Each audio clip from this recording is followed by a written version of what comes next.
Morning guys. Punta na ako ng work guys. See? See 5:20 in the morning guys. So ito yung bahay ko now. Wala na kasi si Habi.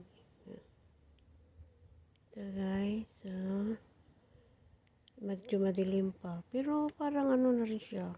Medyo madilim pero parang ano siya. Parang 6 o'clock na. Hindi pa 6 o'clock guys. Hintay ako ng Uber. Papunta ng work ko. So yung mga anak ko mamaya pa yan naalis. Papunta ng school. So dito guys. So video lang muna tayo sa paligid ng bahay ko. Yan, maganda yan guys. Ilagay ko ng ilaw. Para naman tipid-tipid ng kuryente. Medyo mahal kuryente dito. Yan sa ano guys. Yan sa elementary school yan. Hindi talaga ma-focus yung camera ko anong nangyayari. So yun guys. So dito yung mga kapitbahay ko. Tulog pa. Ako pa ang gising.